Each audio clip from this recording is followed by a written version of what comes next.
Hi పిల్లలు, ఈనాడు ఆదివారం. ఈ వారం చిన్న కథ. పేరు ముసలమ్మ తెలివి. ఇక కథలోకి వెళ్దాం. ఒక ఊరిలో రామయ్య అనే వ్యక్తి కూలి పని చేసుకుంటూ జీవించేవాడు.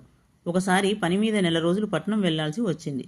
దాంతో తాను కూడబెట్టుకున్న 1000 రూపాయలను ఎక్కడ దాచాలో తెలియక కిరాణా వ్యాపారి కోటయ్య దగ్గరికి వెళ్లి సలహా అడిగాడు. డబ్బు మహాపాపిష్టిది, ఎవరిని నమ్మవద్దు అన్నాడతను. ఇంతలో కొట్లోని గుమస్తా ఓ బాబు దగ్గర రూపాయి ఎక్కువగా తీసుకోవడం గమనించాడు కోటయ్య. అదనంగా తీసుకోవద్దని నీకెన్నిసార్లు చెప్పినా మారవా? ఆ బాబు మళ్ళీ వచ్చినప్పుడు అతడి రూపాయి తిరిగిచ్చేయి అన్నాడు. అది చూసిన రామయ్యకు కోటయ్య పైన నమ్మకం కుదిరింది.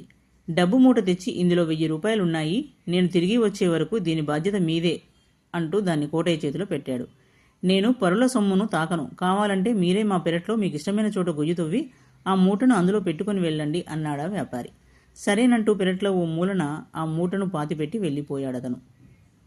నెల రోజుల తర్వాత ఊరిలోకి రాగానే కోటయ్య ఇంటికెళ్ళి నా సొమ్ము నేను తీసుకెళ్తాను అన్నాడు రామయ్య. ఆయన సరేనన్నాడు. కానీ అక్కడ తవ్వి చూస్తే డబ్బు మూట కనిపించలేదు. కోటయ్యను అడిగితే దాచిన నీకు తెలియాలి కానీ నాకెలా తెలుస్తుంది అనేశాడు.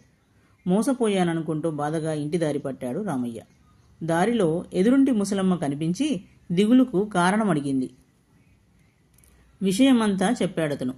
నీ సొమ్మును కోటయ్యతో కక్కిస్తాను, నేను చెప్పినట్లు చెయ్యి అంటూ అతడి చెవిలో ఓ ఉపాయం చెప్పింది.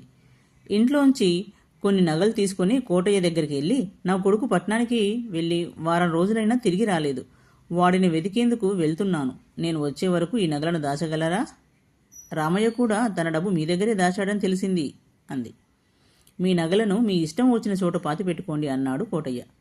ఇంతలో రామయ్య వచ్చి, నేను సొమ్ము పాతిపెట్టిన చోటు గురించి పొరపడ్డాను, అసలు చోటు జ్ఞాపకం వచ్చింది, అక్కడ తవ్వుకుంటాను అన్నాడు.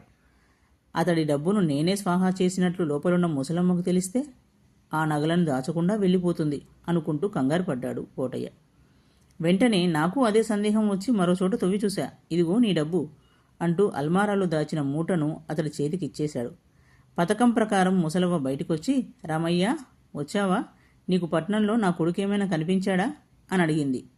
కనిపించాడమ్మా, రేపు సాయంత్రానికి ఇంటికి వస్తాడట అన్నాడు. అయితే ఇక నేను వెళ్లాల్సిన అవసరం లేదన్నమాటే అంటూ తన నగలు తీసుకుని వెళ్ళిపోయింది. కోటయ్య నోట మాట రాక అలా చూస్తూ ఉండిపోయాడు.